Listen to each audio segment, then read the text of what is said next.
আসসালামু আলাইকুম প্রিয় দর্শক, আমি রুনা আক্তার। প্রথমেই থাকছে আজকের খবরের বিশেষ অংশের শিরোনাম।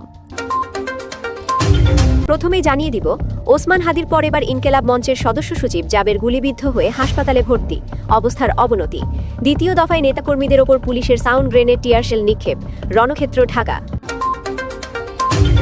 এরপর থাকছে নারী আন্দোলনকারীদের উপর পুলিশের হামলার ভিডিও ধারণ করার সময় যমুনার সামনে যুগান্তর সাংবাদিকের ওপর পুলিশের হামলা।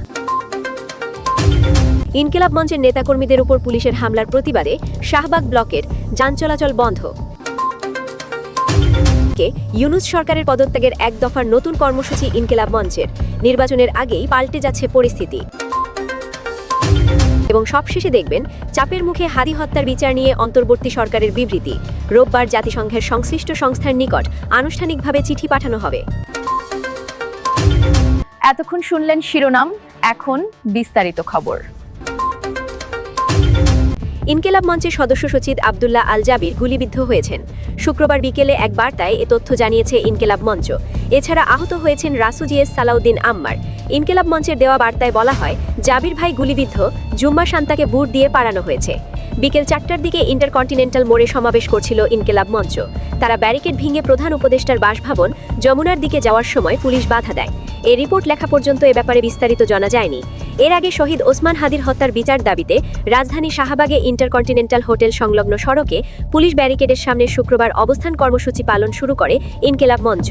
এই কর্মসূচিতে অংশ নিয়েছেন সংগঠনের নেতাকর্মী ও শহীদ হাদির পরিবারের সদস্যরা। এদিকে এই পরিস্থিতিতে হোটেল ইন্টারকন্টিনেন্টাল মোড়েও পুলিশ ব্যারিকেড দেয়। আইন শৃঙ্খলা পরিস্থিতি স্বাভাবিক রাখতে ঘটনাস্থলে পুলিশ সদস্যরা সতর্ক অবস্থানে ছিলেন। যমুনার সামনে উভয় পাশের সড়কে যান চলাচল বন্ধ ছিল। অন্যদিকে প্রধান উপদেষ্টার বাসভবন যমুনার সামনেও দ্বিতীয় দিনের মতো চলছিল অবস্থান কর্মসূচি। যমুনার সামনে ছিলেন ইনকিলাব মঞ্চের সদস্য সচিব আব্দুল্লাহ আল জাবিরের নেতৃত্বে 10 থেকে 12 জন এবং হোটেল ইন্টারকন্টিনেন্টালের সামনে প্রায় 70 থেকে 80 জন আন্দোলনকারী অবস্থান করছিলেন। এদিকে নবম পে স্কেল ঘোষণার দাবিতে প্রধান উপদেষ্টার বাসভবন যমুনার সামনে সরকারি কর্মকর্তা কর্মচারীদের অবস্থান ঘিরে সকাল থেকে সেখানে উত্তপ্ত পরিস্থিতি বিরাজ করছিল। দফায় দফায় লাঠিচার্জ, টিয়ারশেল ও সাউন্ড গ্রেনেড নিক্ষেপ করে দুপুর 1টার দিকে তাদের যমুনার সামনে থেকে সরিয়ে দেয় পুলিশ। এর আগে ওসমান হাদির হত্যার বিচার চেয়ে তার স্ত্রী রাবেয়া ইসলাম শম্পা, ছেলে ফিরনাজ বিন ওসমানকে নিয়ে অবস্থান কর্মসূচিতে অংশ নেন। আন্দোলনকারীরা শহীদ ওসমান হাদির হত্যার বিচার নিশ্চিত না হওয়া পর্যন্ত কর্মসূচি চালিয়ে যাওয়ার ঘোষণা দিয়েছেন।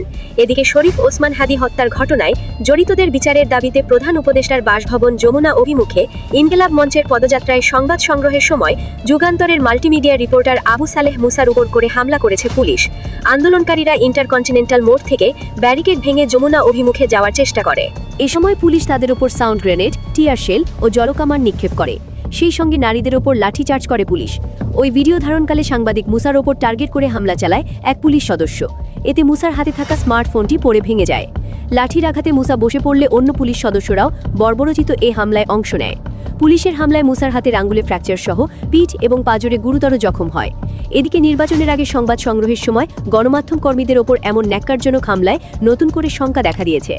আসন্ন নির্বাচনকে বানচাল কিংবা প্রশ্নবিদ্ধ করতেই কিছু পুলিশ সদস্য ইচ্ছাকৃতভাবে গণমাধ্যম কর্মীদের ওপর হামলা চালিয়ে পরিস্থিতি অস্বাভাবিক করার চেষ্টা করছে বলে আশঙ্কা করছে গণমাধ্যম কর্মীরা।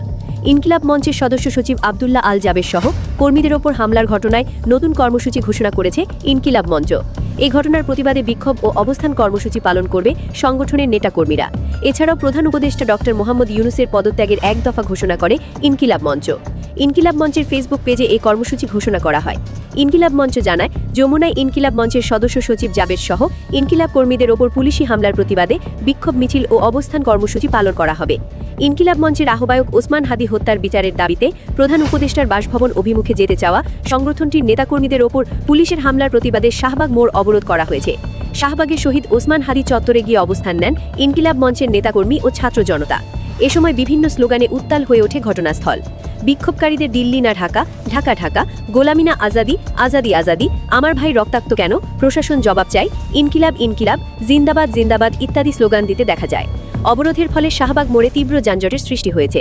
শহীদ শরীফ ওসমান হাদি হত্যার বিচার দাবিতে হওয়া বিক্ষোভ দমনে আইন শৃঙ্খলা বাহিনী কোনো ধরনের আগ্নেয়াস্ত্র ব্যবহার করেনি। এ সময় 23 জন আহত হলেও কেউ গুলিবিদ্ধ হয়নি বলে একটি বিবৃতিতে এ তথ্য জানিয়েছে অন্তর্বর্তী সরকার। বিবৃতিতে বলা হয়েছে, শহীদ শরীফ ওসমান হাদি হত্যার বিচার দাবিতে ইনকিলাব মঞ্চের ব্যানারে রাষ্ট্রীয় অতিথি ভবন যমুনার সামনে বিক্ষোভ শুরু হয়। যমুনা ও এর আশপাশের এলাকায় বিক্ষোভ নিষিদ্ধ থাকা সত্ত্বেও আইনশৃঙ্খলা বাহিনী প্রথমে বিক্ষোভকারীদের বিরুদ্ধে কোনো ধরনের বল প্রয়োগ করেনি। সরকার স্পষ্টভাবে জানাচ্ছে যে এ সময় আইনশৃঙ্খলা বাহিনী কোনো ধরনের গুলি ছোড়েনি। সরকার স্পষ্টভাবে পুনর্ব্যক্ত করছে যে শহীদ শরীফ ওসমান হাদি হত্যার বিচারে সরকার বদ্ধপরিকর। জাতিসংঘের অধীনে তদন্ত পরিচালনার আইনগত দিক সরকার গভীরভাবে পর্যালোচনা করছে এবং এ বিষয়ে আগামী রোববার জাতিসংঘের সংশ্লিষ্ট সংস্থার কাছে আনুষ্ঠানিকভাবে চিঠি পাঠানো হবে। আসন্ন নির্বাচন নিয়ে সংশয় প্রকাশ করে ইন্টেরিম তুমি যেও না, এই নির্বাচন হবে না, এমন মন্তব্য করেছেন আলোচিত জুলাই যোদ্ধা তহরিমা জান্নাত সুরভি। কান্না জড়িত কণ্ঠে দেওয়া তার বক্তব্যের একটি ভিডিও সামাজিক যোগাযোগ মাধ্যমে ভাইরাল হয়েছে। তিনি অভিযোগ করেন প্রশাসনের বর্তমান ভূমিকার কারণে কোনো নির্বাচনই সম্ভব নয়। এর মধ্যেই শরীফ ওসমান হাদি হত্যার বিচারের দাবিতে আন্দোলনে নামা ইনকিলাব মঞ্চের নেতাকর্মীদের সঙ্গে পুলিশের সংঘর্ষে পরিস্থিতি আরও উত্তপ্ত হয়ে উঠেছে। এদিকে পুলিশের গুলিতে যমুনার সামনে আন্দোলনরত ৩ জন নিহত ও কমপক্ষে ১০ জনের অবস্থা আশঙ্কাজনক বলে দাবি করা হয়েছে। ইনকিলাব মঞ্চের সাবেক মুখপাত্র শরীফ ওসমান বিন হাদি হত্যার বিচার ও খুনিদের দ্রুত গ্রেফতারের দাবিতে রাজধানীর হোটেল ইন্টারকন্টিনেন্টাল মোড় থেকে প্রধান উপদেষ্টার বাসভবন যমুনা অভিমুখে যাওয়ার সময় সংগঠনটির নেতাকর্মীদের ওপর সাউন্ড গ্রেনেড ও টিয়ারশেল নিক্ষেপকালে শাহবাগ, হোটেল ইন্টারকন্টিনেন্টাল মোড়, কাকরাইল ও পরিবাগ এলাকা কার্যত রণক্ষেত্রে পরিণত হয়। সংঘর্ষে ইনকিলাব মঞ্চের অন্তত ১৫ জন আহত হয়েছেন বলে আন্দোলনকারীদের পক্ষ থেকে দাবি করা হয়েছে। তবে ঢাকা মেডিকেল কলেজ হাসপাতালের জরুরি বিভাগে কর্তব্যরত ডাক্তারদের কাছ থেকে পাওয়া তথ্য অনুযায়ী সর্বমোট ২৩ জন আহত হয়ে এসেছেন। তাদের সবাই মূলত পায়ের নিচের অংশে আঘাত পেয়ে এসেছেন, সম্ভবত লাঠির আঘাত। প্রত্যক্ষদর্শীরা জানান, শাহবাগ ইন্টারকন্টিনেন্টাল মোড়ে অবস্থানরত ছাত্ররা পুলিশের ব্যারিকেড ভেঙে যমুনার দিকে অগ্রসর হওয়ার চেষ্টা করলে প্রথমে পুলিশ জলকামান দিয়ে পানি ছিটায়। এরপর পরিস্থিতি নিয়ন্ত্রণের নামে দফায় দফায় টিয়ারশেল ও সাউন্ড গ্রেনেড নিক্ষেপ করা হয়। এক পর্যায়ে পুলিশ লাঠিচার্জ শুরু করলে ছাত্ররা ছত্রভঙ্গ হয়ে পড়ে। তবে কিছুক্ষণের মধ্যেই তারা আবার সংগঠিত হয়ে পুলিশের দিকে ইট পাটকেল নিক্ষেপ করে। পুলিশও পাল্টা ধাওয়া দেয়। সংঘর্ষ দ্রুত ছড়িয়ে পড়ে শাহবাগ থেকে বাংলা মোটর পর্যন্ত পুরো করিডরে। এতে শাহবাগ ইন্টারকন্টিনেন্টাল কাকরাইল সড়কে যান চলাচল বন্ধ হয়ে যায়। আশেপাশের দোকানপাট ও ব্যবসা প্রতিষ্ঠান দ্রুত শাটার নামিয়ে দেয়। সাধারণ মানুষ আতঙ্কে নিরাপদ আশ্রয় খোঁজে। দর্শক, আজকের খবর এই পর্যন্তই। আরও নিত্য নতুন খবর পেতে আমাদের চ্যানেলটি সাবস্ক্রাইব করুন, লাইক, কমেন্ট ও শেয়ার করে পাশে থাকুন। ধন্যবাদ।